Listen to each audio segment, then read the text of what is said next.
Eu sou a Juliana Napolitano, editora-chefe do Infomoney, e nós vamos começar mais uma live da série VRB Talks. O convidado de hoje é o Marco Aurélio Freire, sócio da Kinea, que é uma das maiores gestoras de recursos do país, tem cerca de 65 bilhões de reais sob gestão, e ele é responsável pela estratégia dos fundos líquidos. Então, hoje aqui ele vai falar um pouco de estratégia de investimento, enfim, como eles estão enfrentando a crise. E para entrevistá-lo junto comigo, eu tenho aqui o Thiago Fernandes, CEO do VRB, Luciano Tello, diretor da XP Advisory, e o Roberto Teixeira, sócio responsável pela seguradora da XP. Para começar, eu queria chamar o Thiago para ele falar um pouco dessa iniciativa da série VRB Talks e falar um pouco também do fundo VRB. Thiago, tudo bem?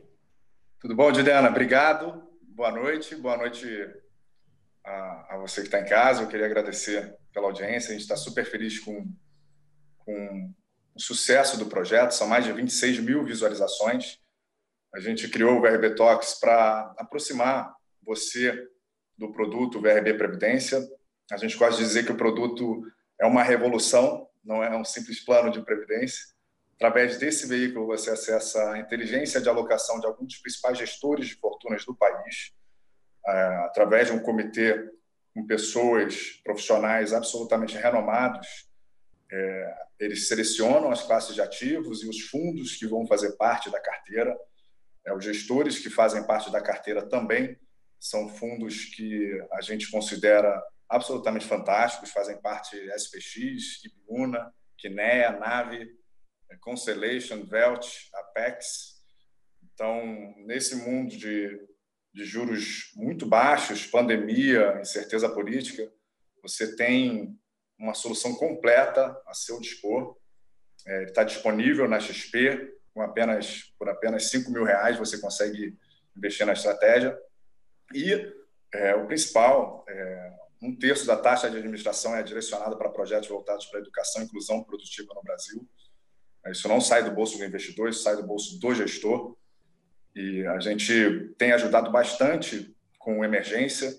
A sociedade respondeu à altura, mas a gente precisa focar nas mudanças estruturais que a gente quer para o mundo e país pós-epidemia. Então, o VRB ele busca essa resposta, busca atender a essa demanda. Então, através do VRB Previdência, você tem acesso a todo esse pacote. Queria agradecer mais uma vez pela parceria, passar a palavra agora para os demais entrevistadores e agradecer o Marco. A gente fica super honrado em ter a Kinea fazendo parte do produto e hoje da live. Legal, Thiago, obrigada. Eu queria começar, Marco, pedindo para você se apresentar rapidamente e falar um pouco do seu trabalho à frente da gestão dos fundos líquidos da Kinea. Queria que você esclarecesse quais fundos estão sob sua responsabilidade e como é que é o processo de tomada de decisão. Sim, bom, boa noite a todos, boa noite Luciano, Juliana, Thiago, Roberto, aí, boa noite a todos que estão nos ouvindo. É um super prazer estar aqui com vocês hoje. Eu fico com essa guarda-chuva que a gente chama de fundos líquidos, né? Então, você pode imaginar que os multimercados, os fundos de renda fixa e os fundos de ações estão sob minha supervisão. Então, tudo que tem lá uma cota diária, que o cliente pode pedir todo dia um saque, dentro da Kinea está sobre a minha tutela. Então, a gente tem um pouco mais de 40 bilhões de reais nesses fundos que estão sob minha supervisão. A nossa rotina é basicamente caçar a oportunidade de investimento nos mais diversos mercados. Então, a gente pode investir nos multimercados em ações no Brasil, ações fora do Brasil, em moedas em qualquer lugar, commodities, taxa de juros. Então, o que a gente tem que tentar fazer é formar uma equipe que vai tentar minerar e tentar buscar essas oportunidades para rentabilizar o capital do cliente, independente do que está acontecendo no país, independente do que está acontecendo no mundo.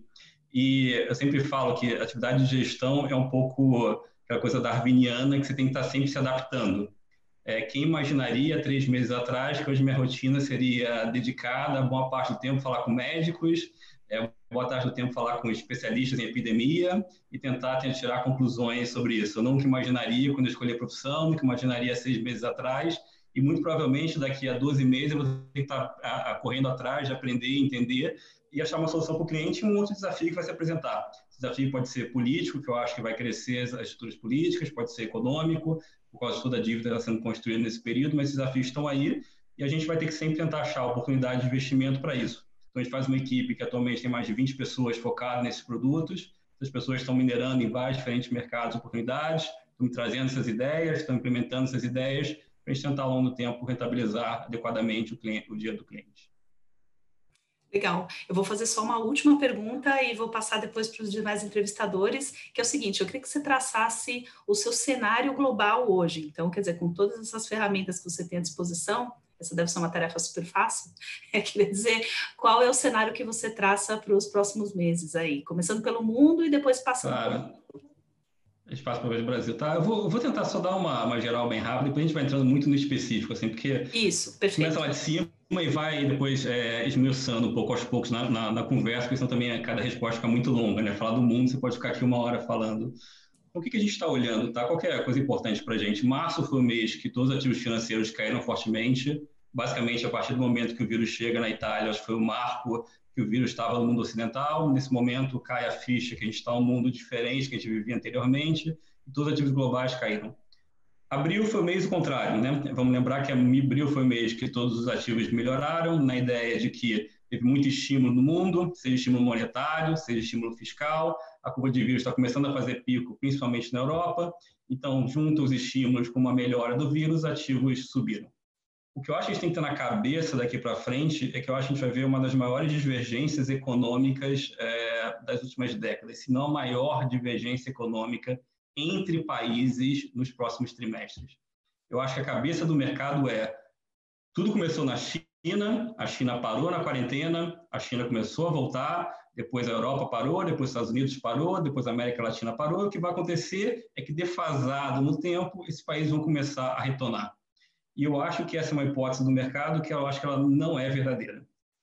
Acho que a história de cuidar do vírus e reagir do vírus ela vai ser muito diferente entre os países. Por que eu estou falando isso e qual que é o meu ponto importante? Assim? A gente tem que lembrar uma coisa acho, chave. Assim, não existe uma relação estática entre vírus e atividade econômica. Dependendo das atitudes da sociedade, dependendo das atitudes do governo, você pode ter um nível de atividade econômica melhor sem sacrificar tanto sua curva de casos de morte, sua curva de casos do vírus. Então, se a população segue mais estritamente o distanciamento social, você consegue ter mais atividade econômica sem ter sobrecarga do sistema de saúde. Se você consegue fazer muito testes, identificar aonde está os focos do vírus, isolar essas pessoas rapidamente, você consegue ter mais atividade econômica sem ter tanto problema na sua economia. E por aí vai, tá? São várias medidas que a gente pode fazer para ter mais atividade econômica com a mesma curva de vírus. E o problema é que eu acho que essa história vai ser muito diferente da Ásia e do Ocidente. Acho que a Ásia, eles já tinham experiência de mais de uma década de lidar com vírus, eles foram muito mais rápidos em reagir e eles têm uma força de coordenação na sociedade que é muito maior do que a gente vê no Ocidente. Então, pega o caso da China. O vírus começou na China, em Wuhan. Basicamente, o governo isola a região, isola mesmo, exerce na rua para as pessoas não poderem passar. Ele manda todo o resto do país ficar em quarentena, e a palavra certa é mandar. Então, lá todo mundo segue e fica em quarentena porque o governo mandou. O governo começa a usar todo o aparato que ele tem para vigiar as pessoas, para controlar, para realmente fazer aquelas medidas serem funcionais, e com isso ele praticamente erradica o vírus na China. O vírus está muito baixo, a gente pode duvidar do que eles divulgam de dados, mas o fato é que está baixo, porque a atividade econômica está melhorando rapidamente, então se não tivesse baixo, a atividade econômica não estaria melhorando, então está baixo. E a mesma coisa vale, por exemplo, para a Austrália, que foi super rápido entrar, a mesma coisa vale para a Coreia, que foi super rápido entrar, a mesma coisa vale para Hong Kong, que foi super rápido entrar. Agora, vamos comparar, por exemplo, com os Estados Unidos. A situação dos Estados Unidos Nova York, que foi o epicentro, começa a melhorar o vírus, a gente vê claramente os casos caindo, mas, por exemplo, no meio oeste, os casos continuam subindo. O país não parou ao mesmo tempo.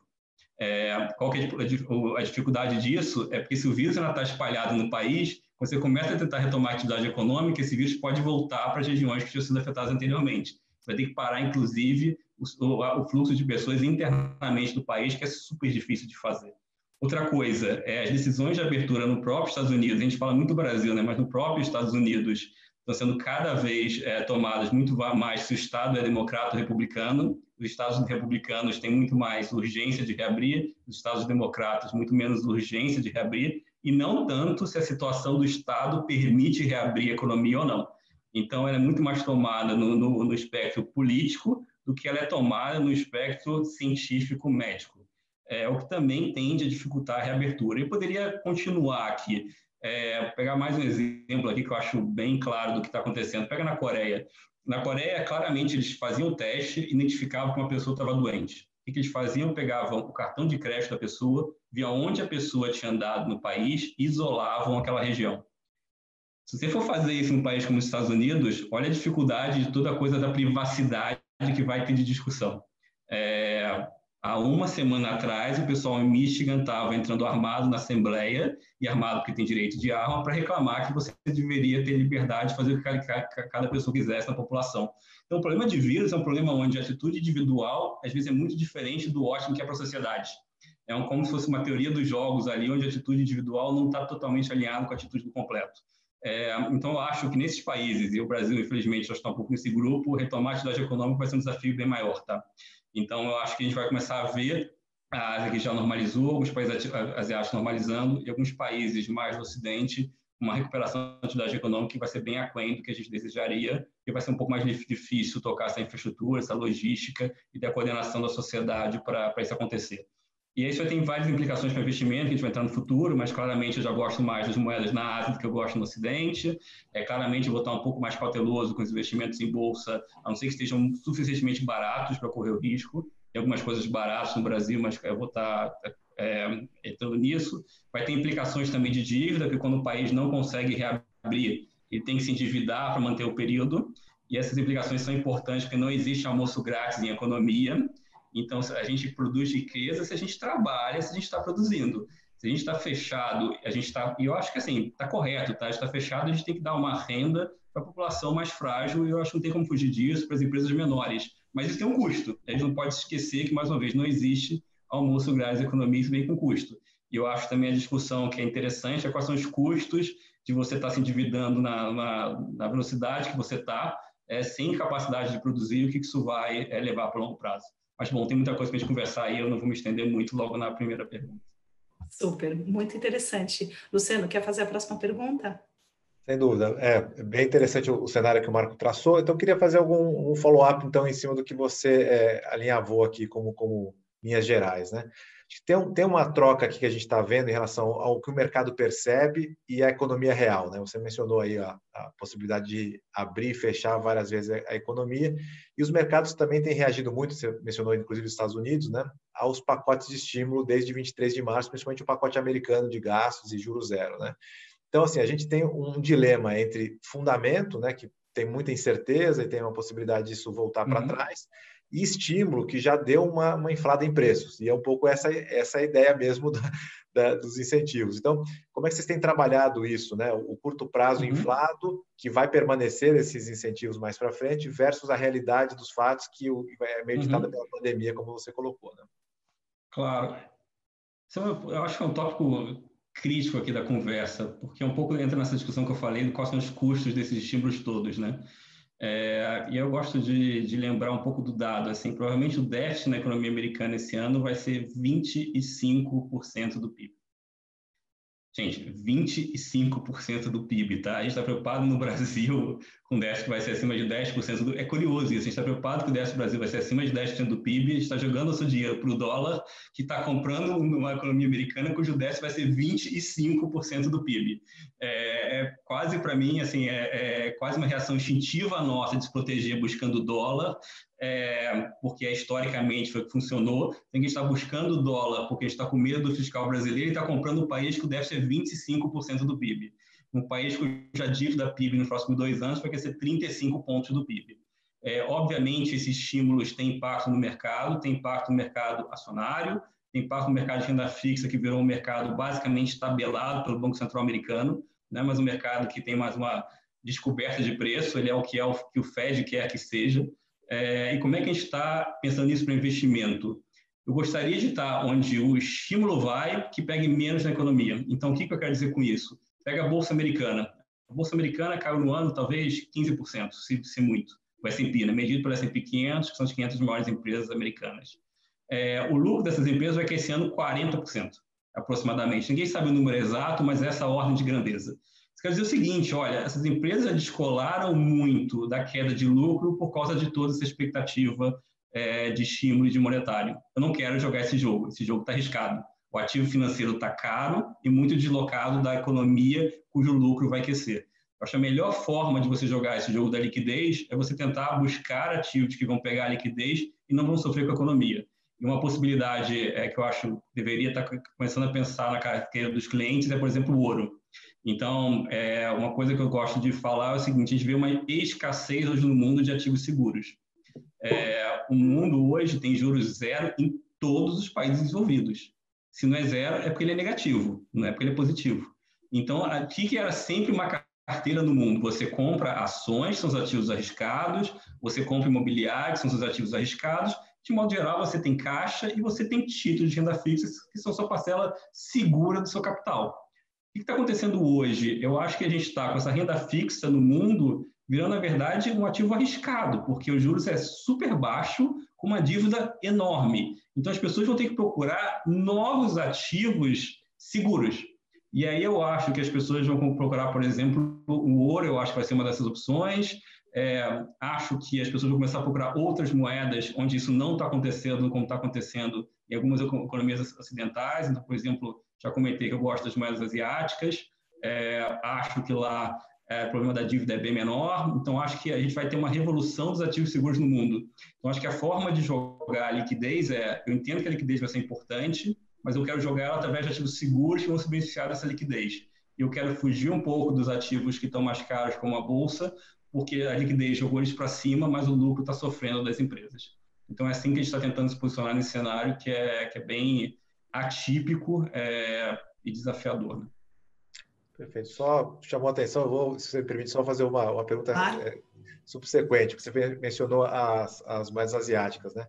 E aí a gente pensa, lógico, que em China será um vencedor, mas China tem um problema de mercado de capitais livre, não é a moeda de reserva de valor que você vai procurar. Você tem alguma preferência ali na região? Como é que você gosto tem olhado? De Austrália, gosto bastante do dólar australiano, gosto da China, gosto do Ien.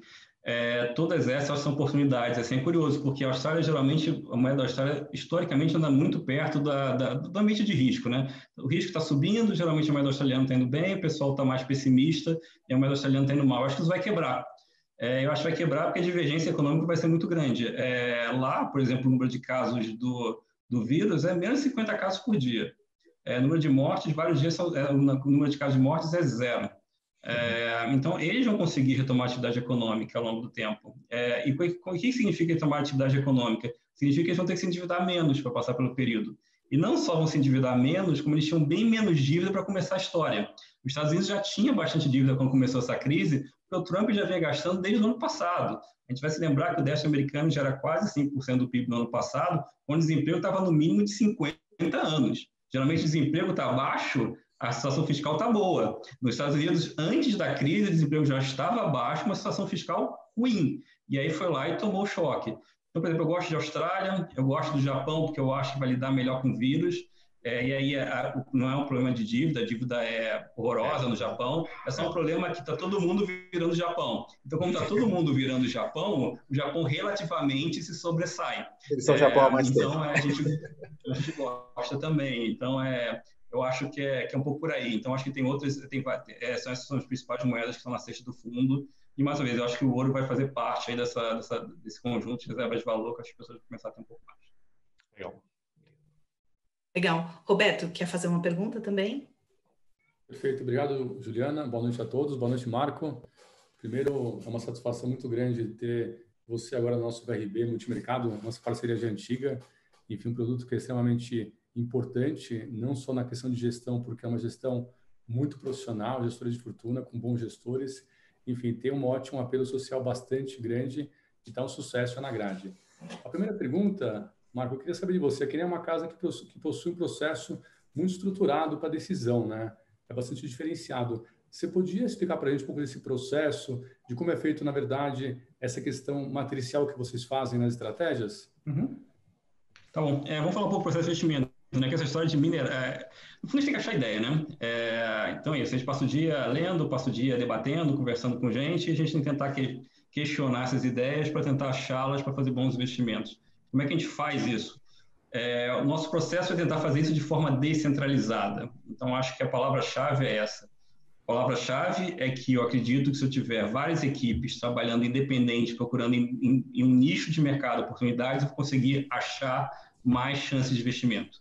Então, atualmente, a gente tem 8 grupos de gestão trabalhando nos multimercados, onde cada grupo de gestão vai estar procurando um certo tipo de oportunidade. Então, vai ter um grupo que vai focar em olhar as ações do Brasil. O que eu acho da Vale, o que eu acho da Sul América, o que eu acho da Magazine Luiza. Vai ter um grupo que vai procurar olhar o mercado de seguros pelo mundo. O pessoal está demandando muito seguro nos Estados Unidos e está caro, o pessoal está botando seguro barato nas commodities. O que eu faço para tentar achar seguros para posicionamento via opções, usando o jargão aqui mais financeiro? Vai ter grupo que vai olhar as oportunidades de juros no Brasil. Vai ter outro grupo que vai procurar oportunidades quantitativas, usando um pouco mais a programação para tentar achar. E por aí a gente vai, tá? Olhando oportunidades em commodities, em ações internacionais, no mercado global de renda fixa, para a gente tentar achar essas oportunidades.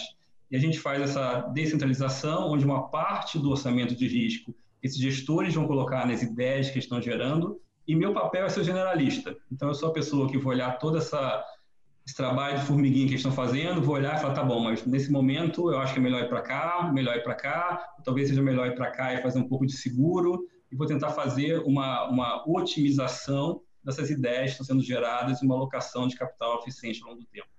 Então, é assim que a gente trabalha, sempre trabalhou assim, está no nosso DNA, é assim que a gente acredita, a gente consegue olhar um número maior de chances de investimento aí nessa jornada, nessa maratona que são os mercados, né?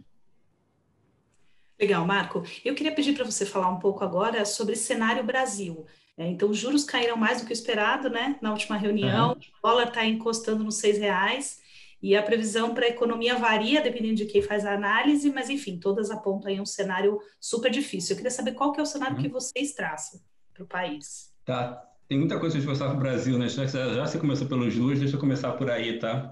E os juros, eu acho que tem duas discussões totalmente diferentes, que é o que o Banco Central vai fazer com os juros, e a segunda discussão é o que vai acontecer com os juros nos próximos anos, tá? Então, uma discussão de curto prazo, uma discussão de estrutural, onde eu acho que a discussão mais interessante hoje, que tem mais oportunidades no mercado, é a discussão estrutural, tá?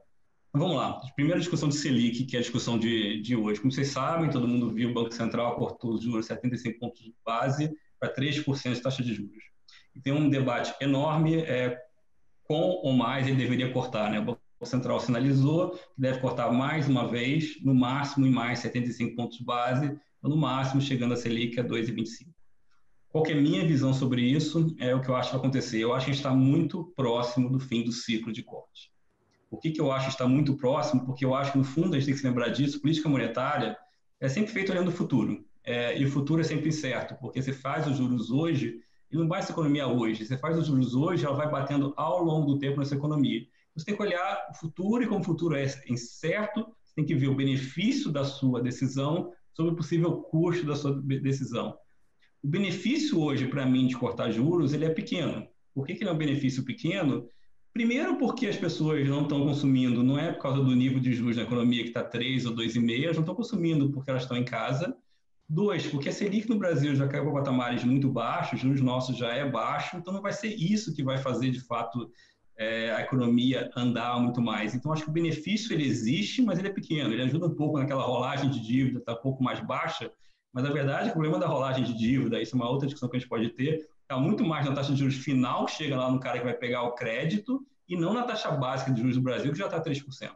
Então, a gente deveria focar muito mais, eu acho, em como fazer essa taxa final cair do que necessariamente na taxa básica. Então, eu acho que o benefício para o Banco Central de cortes adicionais ele é pequeno. E qual é o possível custo? O possível custo é que se a situação fiscal do Brasil deteriorar mais do que eu estou imaginando, a gente vai voltar a falar disso em breve, e de fato isso fizer com que as pessoas fiquem ainda mais preocupadas do que elas já estão, você pode ter uma saída de capitais muito forte, porque você está sendo pago pouco para um risco que está crescendo, então você pode fugir do país. E aí você perde uma âncora importante, que é o câmbio. O câmbio sempre foi uma âncora relevante de inflação no Brasil. A gente está há muitos e muitos anos trabalhando arduamente para manter a inflação baixa. Eu acho que arriscar isso hoje, ele não é benéfico. Então, olha a discussão de Selic e fala assim, bom, o benefício de cortar ele é pequeno, não vai ajudar tanto a atividade econômica assim, com possível custo, porque se a situação fiscal deteriorar muito, a gente pode arriscar uma âncora importante da economia, que é o patamar do nível de câmbio. Então, acho que essa discussão de Selic, a gente está no fim do processo, tá? Bom, a gente pode entrar no câmbio, né? Só para fazer um adendo aqui.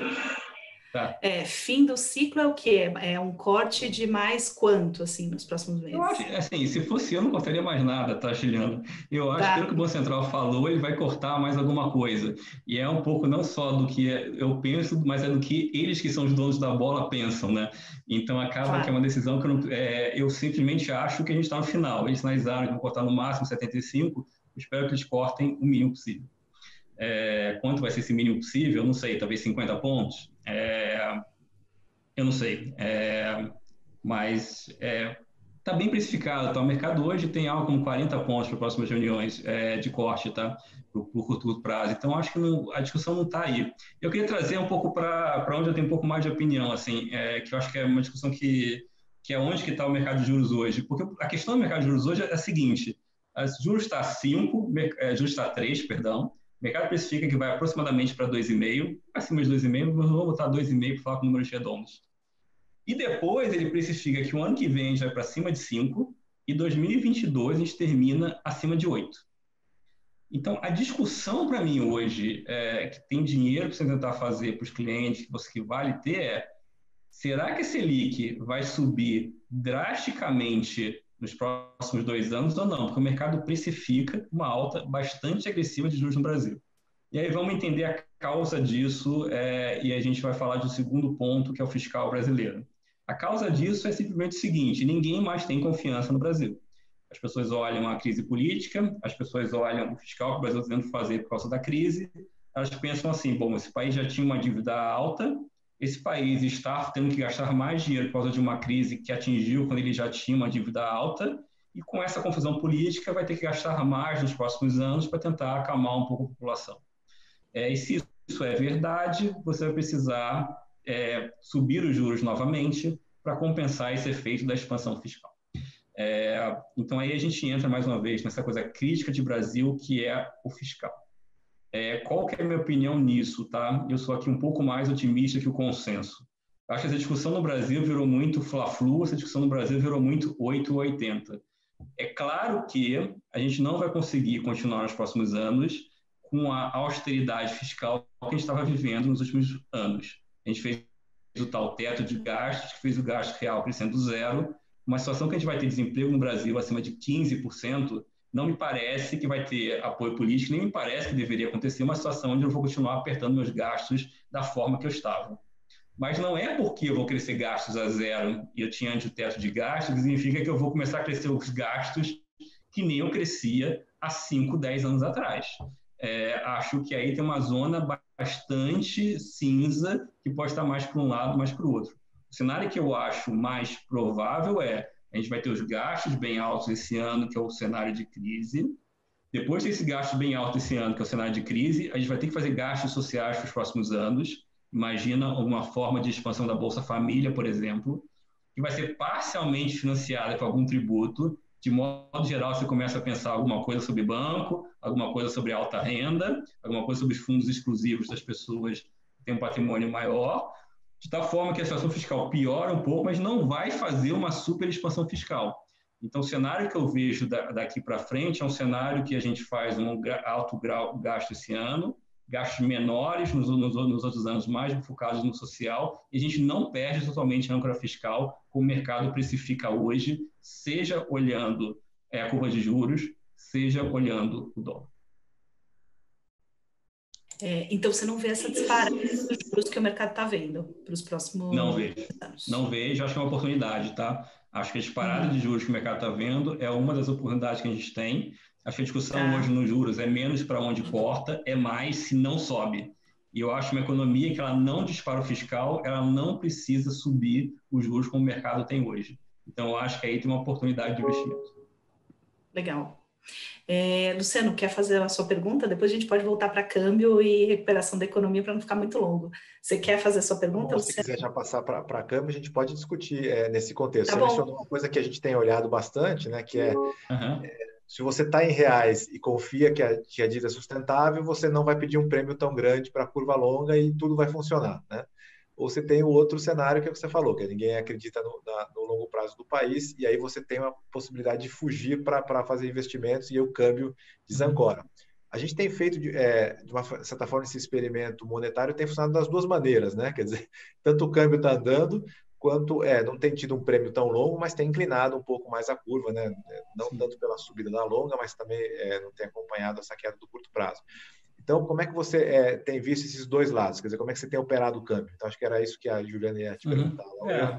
Deixa eu falar o seguinte, assim, quando a gente pensa em investimento, no fundo, eu sempre penso qual que é o risco-retorno, né? O futuro é sempre certo, eu tenho que tentar achar uma coisa, se eu estiver certo, eu ganho mais, se eu estiver errado, eu perco menos. Tá? Eu acho que é sempre essa a nossa equação, tá? Por mais que a gente analise, eu acho que se esse ano ensinou uma coisa, quem tinha discussão um ano atrás de coronavírus, ninguém nem sabia o que era isso, né, gente? Então, assim, se é uma coisa que a gente aprende no investimento, aqui a gente não tem bola de cristal, a gente trabalha para tentar entender as situações econômicas e políticas melhor, mas tem que tentar achar bons retornos. Eu acho que comprar o câmbio para se proteger do fiscal no Brasil é um risco-retorno ruim, porque já está muito caro.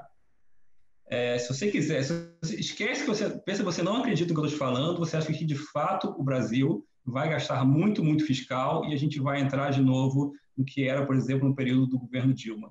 Eu acho que a melhor coisa que você fazer é comprar inflação longa.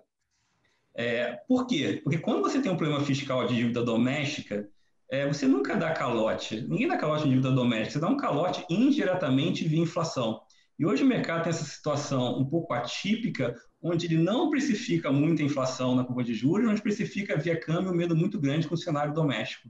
Então, se você acredita que, de fato, a gente vai ter que monetizar essa dívida, porque a gente vai gastar mais do que a gente pode, compra inflação. Entra no NTNB, que é um título indexado à inflação, para quem estiver nos escutando e não for tão dentro do mercado financeiro. Eu acho que lá ele vai te dar uma proteção via inflação, que é uma proteção, eu acho, mais eficiente do que a proteção via câmbio. E falando do câmbio, é o que eu disse, assim, o câmbio brasileiro geralmente tem 3 vetores. O primeiro é esse diferencial de juros, que eu acho que aqui, como eu falei, está meio que no final desse vetor. Geralmente, quando o juros brasileiro cai em relação ao americano, isso faz o câmbio subir, né?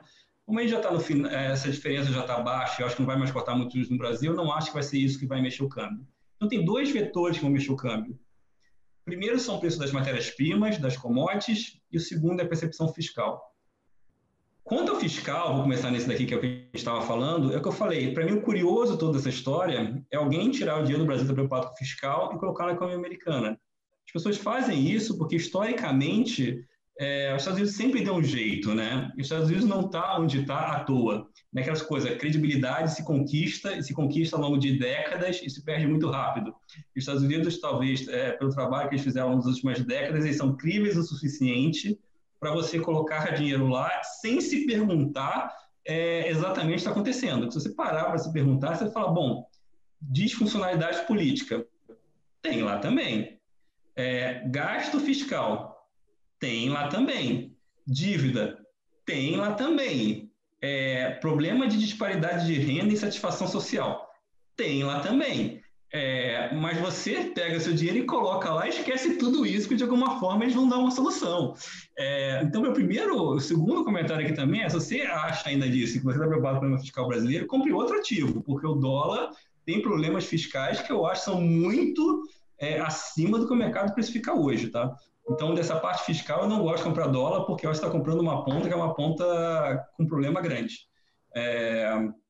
E mais, tá? E aí eu vou só para... Isso aqui é importante, tá? A gente percebe ao longo do tempo que a experiência recente da população acaba marcando muito como a população age, né? Nós somos marcados pelo nosso passado recente. No Brasil, quando você fala de gastar um pouco mais, tem reação atualmente. Você vai falar que você vai fazer, por exemplo, um programa pró-Brasil, que o Bolsonaro estava discutindo nas últimas semanas, alguém do Ministério da Economia levanta o dedo e fala, voltamos para o PAC da Dilma. No momento que ele fala isso, vem reação imediata, porque a gente se lembra que o PAC da Dilma acabou numa recessão enorme no Brasil e não dá certo. Então, a nossa sociedade vai ficar dividida, porque ela está dividida, mas ela vai ter reação a gastos fiscais. olha a sociedade americana hoje, eu vejo pouquíssima reação para gastar mais. A sociedade vai resolver por gastos, assim, isso vai andar. Nunca teve tão baixa resistência a gastar. Gasta assim, trilhões como se fosse nada. Então, hoje a situação no Congresso é que os democratas, que têm uma grande chance de ganhar a eleição desse ano, né, vai ser dividida, a eleição americana é sempre difícil, acabaram de propor mais um pacote de 3 trilhões de dólares. 3 trilhões de dólares? Tranquilo. Então, assim, mais uma vez, acho essa parte fiscal muito mal precificada pelo mercado, acho que está muito caro se buscar hedge nisso. E a segunda história da moeda, nossa moeda é uma moeda de commodities. Ela sempre é e sempre será. A gente exporta minério, a gente exporta soja, a gente exporta boi, frango, etc. É uma porta importante nossa. E o que vai acontecer com o commodities acaba determinando também, em parte, o que acontece com o real. Qual que é que eu acho que é um pouco dessa coisa de alocação aqui que a gente tem que olhar, tá? Eu acho que o mês passado foi quase... Você pega, a gente está num bear market, bom, a gente está no mercado de baixa de commodities de 10 anos, tá? Na última década, nunca commodities caiu tanto. Eu não sei se vocês têm essa percepção, mas não existe nenhuma década na nossa história onde commodities tenha caído tanto como caiu na última década. Commodities teve a pior década da história. E eu acho que vai ser aquela coisa para você tirar foto e mostrar para gerações futuras quando o petróleo negociou a menos $50. A brincadeira que a gente faz todo mundo falava que Bitcoin ia virar zero, e na verdade quem entrou a zero foi o petróleo. Ninguém nunca ia falar que ia vir petróleo negociando a um preço negativo. O que eu estou querendo dizer com isso? Eu não acho que a próxima década vai ser uma década tão ruim assim para commodities. Depois você passa por tudo que a gente passou, ninguém mais investe em commodities. Você acha que alguma pessoa no mundo vai fazer grande investimento para aumentar sua capacidade de produção de petróleo? Ninguém vai. Minério, ninguém já investe há muitos anos. Aço, idem. Quem fazia produção de aço era a China, fazia como atividade econômica, agora tem preocupação com o ambiente e está tirando produção de aço. Então, em algum momento, o mundo vai recuperar. Tá? Esse momento pode demorar, porque o vírus pode atrasar, e eu não sei se vai ser 6, 12, 18, mas em algum momento esse vírus vai ficar para trás. Eu sei que o que vai ficar de permanente é que ninguém vai investir em commodities para os próximos 10 anos. Se ninguém vai investir em commodities para os próximos 10 anos, se em algum momento a economia vai voltar, eu acho que commodities vão ser um retorno melhor na próxima década do que foram no passado. Então, acho que esse vetor, se tem pensa a longo prazo, ele é mais positivo que negativo, tá? Então, eu sou um dos poucos aí que não gosto da posição comprada em dólar no mercado, assim. Acho que a próxima de 6 é super caro e acho que esses dois vetores mudam de forma estrutural. Acho que o fiscal do Brasil não é tão pior do que o americano e acho que o commodity está bem mais próximo do low do ciclo do que do high do ciclo. Legal. Roberto, quer fazer sua pergunta agora?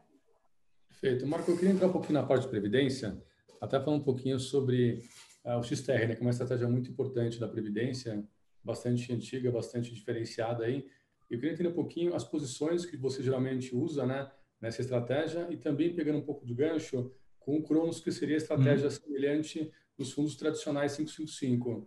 Então, basicamente, é um pouco da estratégia do XTR e se há diferença ou não para o Cronos. Então, a gente, isso é um ponto também legal, assim, acho que ao longo do tempo, cada vez mais o produto previdenciário está convergindo com o 555 de tal forma que a nossa carteira está cada vez mais ficando parecida. Mas, na verdade, isso é um ganho de todo mundo, dos cotistas, é um ganho de gestores, é um ganho de vocês, aí, que eu acho que você, aí, Roberto, foi um dos caras que estavam sempre lá brigando para essa flexibilidade, aí o pessoal da XP brigando por isso. Eu acho que vocês estão de parabéns, que a gente está finalmente conseguindo, assim, e acho que faz todo sentido. Quanto mais flexibilidade eu tiver, melhor eu vou rentabilizar o dinheiro do meu cliente, que é um dinheiro de longo prazo. Que o cliente deveria ter uma paciência de olhar para colher o fruto lá na frente. Então, a gente está procurando cada vez mais jogar a carteira do Kinea Prev XTR próximo ao Kinea Cronos, que é um produto que já tem um histórico mais longo, se o cliente que quiser pode olhar. E atualmente acho que ela está bem próxima, tá? Se olhar com relação entre dois fundos, ela é super alta. Eu não tenho alguma restrição sobre o quanto que eu posso colocar lá fora, mas assim, grosso modo, eu diria que estou 95% igual. Então, eu posso fazer hoje na Previdência mercado local, mercado internacional, alguma restrição internacional, mas posso fazer bolsa, posso fazer juros, posso fazer moedas, posso fazer commodities. Então, de certa forma, eu tenho uma flexibilidade cada vez maior para tentar rentabilizar esse capital. Então, a responsabilidade é cada vez mais sobre meu time, porque não tem desculpa para não entregar mais resultado. A gente tem que correr atrás de entregar, porque os veículos estão lá para a gente. Legal. E, Marco, você falou de alguns investimentos que se tornam interessantes agora, né? Falou de moedas asiáticas, falou de ouro, algumas coisas de juros no Brasil. Eu queria saber, e outras pessoas que estão assistindo a live também, o que mais tem de principal nas carteiras dos fundos, dos quais você faz a gestão? Quais são os grandes investimentos hoje? Então, a gente tem moedas na Ásia, como eu falei, então a gente está comprado em ien, comprado em dólar australiano, a gente está vendido em libra, vendido em dólar e vendido em dólar canadense. Então, uma posição de Oriente contra Ocidente, se quiser pensar assim. O caso da Libra é um caso que eu acho super difícil, porque é um país que tem um déficit concorrente enorme, muito grande, que não só está com dificuldade de lidar com o vírus, como ainda vai ter no meio disso tudo uma discussão de Brexit. Né? Vamos lembrar, porque até o final do ano ele tem que negociar um possível acordo entre a Inglaterra, entre o UK e entre a União Europeia. Né? Vai ser um ambiente bem desafiador para negociar esse acordo. Então, todo mundo esperaria que, na verdade, o governo do Boris Johnson fosse tentar prorrogar essa decisão. O que a gente está imaginando é quase o contrário. Quem está pensando dado que a economia já está muito mal, se eu tomar esse choque agora, ninguém vai perceber. E como eu tenho que buscar meu eleitorado, porque eu preciso ser um pouco mais radical para ganhar mais apoio político, faz mais sentido eu buscar. No momento que a gente está bem cauteloso aí a Libra. Mas, então, de modo geral, Ásia contra Ocidente, em moedas e juros. Juros no Brasil, já falei um pouco, a gente tem juros de 2, 3 anos aqui no Brasil, achando que os juros não sobem tanto como está na curva. A gente tem juros também no México. O México é um caso curioso. A gente vai ter amanhã a reunião do Banco Central, né? Só para... Às vezes eu gosto das coisas simples, acho que as coisas simples ajudam a gente a entender exatamente onde a gente está se posicionando, tá? Fazer uma comparação com a América Latina. Juros no Brasil, 3%. Juros no Chile, 0,5%. Juros no Peru, 0,25%. Juros no México, 6%. Quem está errado? Bom, pode ser que todo mundo esteja errado, mas provavelmente antes disso a gente vai descobrir que os juros no México vai ser maior do que a gente está imaginando. Tá? Uma economia aí até mais sólida que o Brasil, no sentido de que ela não tem superávit conta corrente, então o México exporta mais bens e serviços do que importa. Isso é importante, porque não depende de capital externo. O Brasil, como a gente importa mais do que exporta, a gente sempre depende de capital externo, o México não depende. O México também tem uma dívida interna muito menor, então tem menos problema fiscal, e chegou nessa crise com déficit fiscal bem pequeno. E, além de tudo isso, é um dos governos no mundo que é mais reticente em gastar dinheiro. Impressionante como o presidente mexicano, ele é um presidente de esquerda, mas ele não quer fazer apoio fiscal durante a crise para os seus consumidores, para as suas empresas. A cabeça dele nós somos um país pobre, por ser um país pobre, a gente não pode gastar o que a gente não tem. E como a gente não pode gastar o que a gente não tem, a gente não pode fazer fiscal. E se isso é verdade, o que vai acontecer na economia mexicana? Mais pressão para baixo na sua atividade econômica, que vai recair mais ainda para o Banco Central ter que cortar juros. Tá? A gente gosta bastante dos juros no México. A gente tem o ouro também, que eu já falei, eu acho que é a melhor forma de se posicionar com essa liquidez global, eu acho que é um bom ativo para ter. A gente está cauteloso com a Bolsa Americana, e a gente pode falar um pouco de tecnologia depois, que é uma discussão fascinante, entrar um pouco nessa área. E aqui no Brasil a gente tem algumas ações, tá? A gente tem uma posição grande de Bolsa ainda, mas a gente acha o preço atrativo, e a gente está comprando algumas empresas. Então a gente tem um pouco de shopping, tem um pouco de bancos, temos a Vale, mineradora, temos alguma coisa no setor de saúde, como Qualicorp, como Sul América, então tem algumas ações que a gente está comprando, mas é uma posição que a gente está ainda montando aos poucos, porque está longe de estar claro ainda a nossa curva de vírus que está descendente. Tá? Então, a gente está tendo cauteloso, que a gente acha uma combinação de cenário ruim, mas está bastante no preço, que as coisas estão baratas. Então, a gente tem que começar a minerar algumas oportunidades, a gente está minerando aos poucos aí na bolsa. Shoppings, eu fiquei curiosa, qual que é a visão de vocês para shopping? Assim, você acha que vai sair do fundo do poço? Não, eu acho que vai demorar muito, tá? Eu acho que as pessoas vão demorar muito para voltar para shopping. Assim, mesmo que você liberar, as pessoas vão ter medo. Só que uma coisa é o seguinte, tá? É que às vezes o ativo fica barato. Você só consegue... Eu sempre gosto de falar isso, tá? Uma coisa bem clara para as pessoas terem na cabeça, assim. Geralmente, quando tudo está muito bom, também está tudo muito caro. Então, na verdade, fica muito arriscado, porque qualquer choque negativo, você perde dinheiro. Geralmente, quando você está muito nebuloso, parece que não vem luz no final do túnel, é onde as coisas começam a ficar baratas e você consegue fazer boas alocações de capital. E o caso do shopping é um pouco disso. Assim como eu sei que não vai abrir, assim como todo mundo sabe, tá barato. Então, o que acontece com o setor? Eu sei que as empresas que estão no shopping vão ter dificuldade financeira, eu sei que elas vão ter que parar de pagar aluguel, os shoppings já estão até proativamente negociando, porque não tem condição, as empresas não estão vendendo nada, elas não têm como pagar aluguel, então o shopping vai ter. Mas o shopping tem uma coisa que é interessante, o shopping tem muito pouco custo fixo. Qual que é o custo fixo de manutenção do shopping? É um pouco ali do dia a dia, né? Mas não tem muito... Tem vários negócios no Brasil que são negócios de bastante dívida e margem baixa. Quando você tem margem baixa, você para de ter receita, você começa a queimar muito capital, porque você tem que manter a sua estrutura, então você está queimando muito seu capital da sua empresa, e você está endividado, você vai destruindo o valor das ações. A diferença para o negócio de shopping, como é um negócio de margem muito alta, de 70%, o custo dele o custo dele é baixo em relação à receita dele, ele não queima tanto capital assim quando ele para de funcionar. Então, ele consegue ter mais resiliência. O negócio que você tem que mais fugir, mas às vezes é um negócio muito endividado, com margem pequena, que não tem receita, porque ele queima muito capital e destrói muito valor para o acionista. O negócio que tem margem grande, ele consegue, e pouca dívida, ele consegue aguentar muito mais. E o shopping entra um pouco nessa categoria. E quando que eu vou conseguir comprar ações do shopping Guatemi no preço que eu estou comprando hoje? Não é toda hora. É um ativo excepcional, a gente conhece, esse ativo vai ser excepcional daqui a 5 anos, esse ativo vai ser excepcional daqui a 10 anos, e nem sempre vai aparecer uma oportunidade para comprá-lo. Apareceu agora após uma pandemia. É isso. Legal, ótimo. Luciano, quer fazer sua próxima pergunta?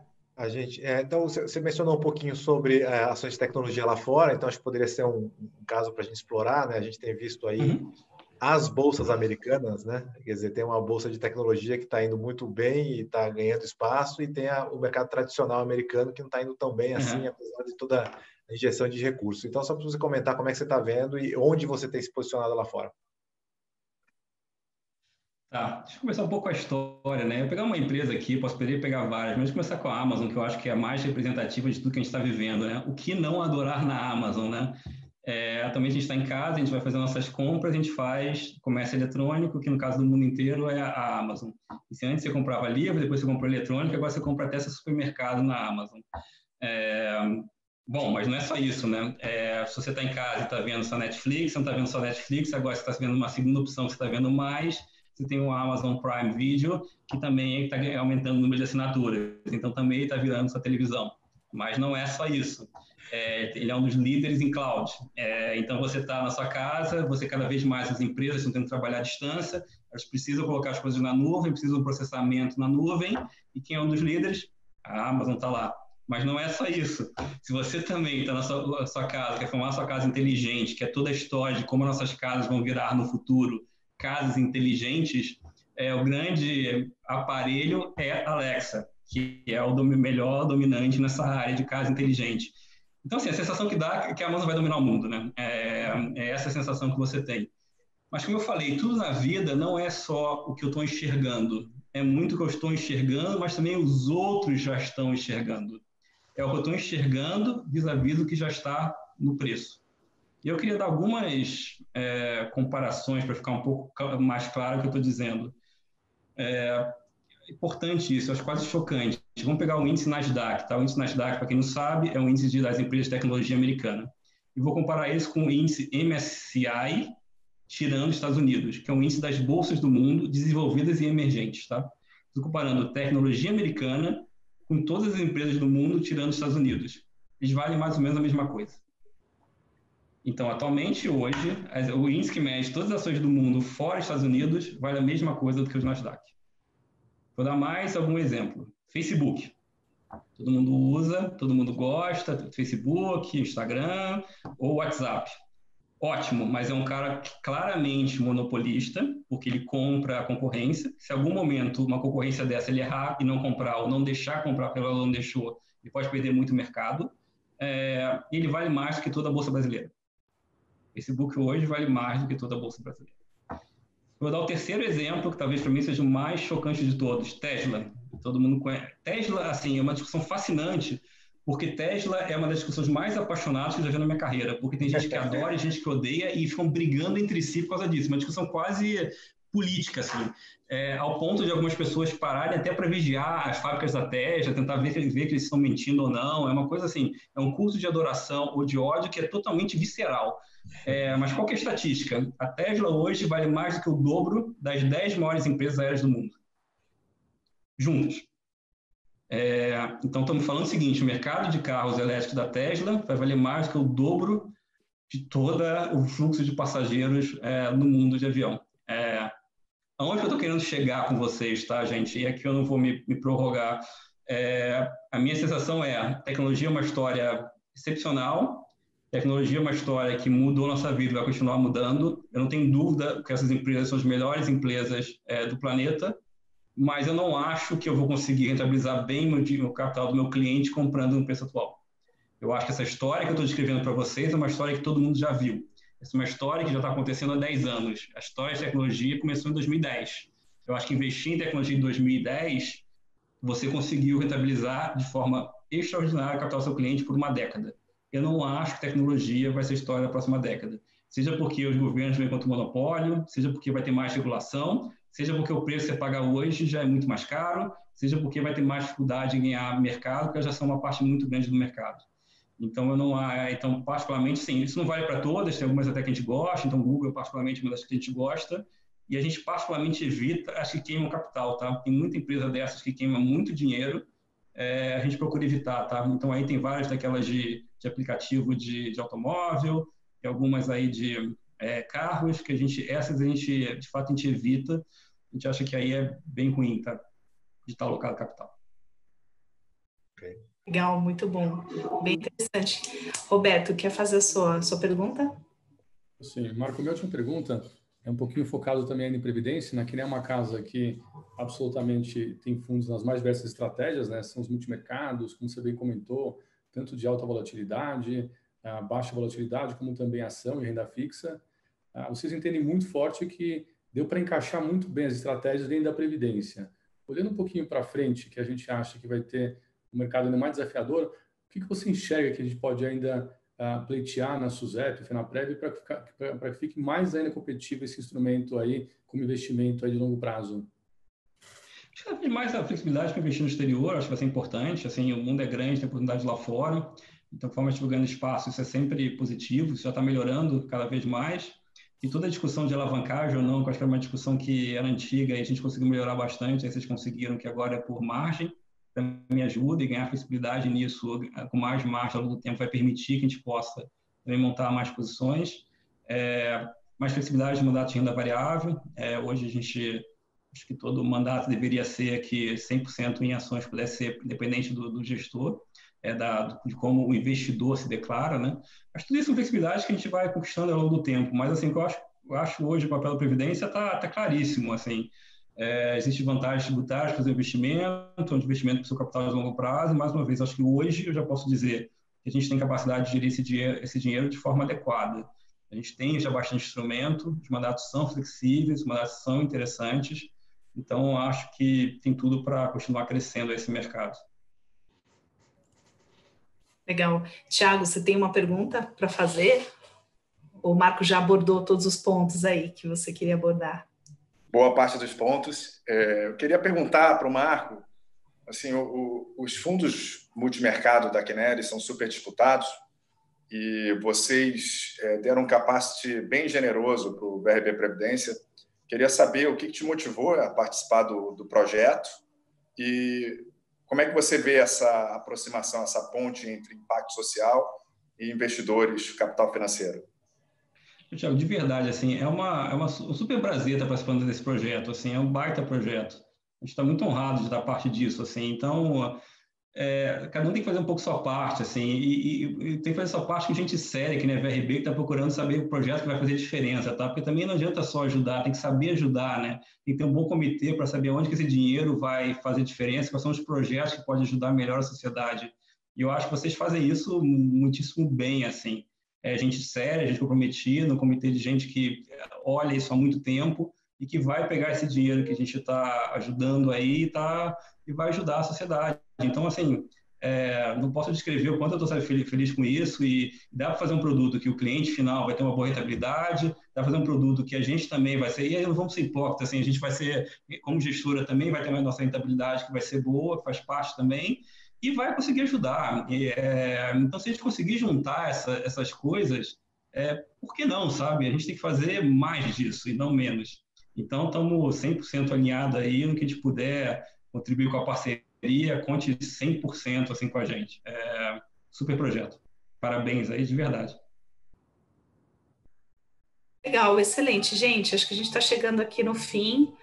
Foi muito bom, tem muitos elogios aqui no chat, dizendo que a análise foi brilhante, acho que foi mesmo, deu um panorama super interessante sobre o que está acontecendo, e sobre investimentos também, que é a grande dúvida das pessoas hoje. Então, eu queria agradecer bastante ao Marco, ao Luciano, ao Roberto, ao Thiago também, dizer que essa série VRB Talks continua nas próximas semanas, sempre às quartas-feiras. A gente vai entrevistar alguns dos grandes gestores do país. E queria chamar o Thiago para fazer também o encerramento aí dessa live. Obrigada a todos. Queria agradecer pelas palavras, Marco. A gente fica super honrado. Agradecer os demais participantes da live. Dizer que quem quiser saber mais sobre o projeto, só acessar www.vrb.org.br ou @VRBimpacto. A gente buscou cobrir bastante do que a gente faz nos nossos links. Obrigado e até semana que vem. Obrigado, gente. Boa noite. Obrigado pela chance de falar. Foi um prazer estar aqui com vocês hoje. Luciano, Juliana, Thiago, Roberto. Obrigado aí. Bom, boa noite a todos. Espero que estejam todos bem e seguros. Tchau, tchau. Até a próxima. Até a próxima.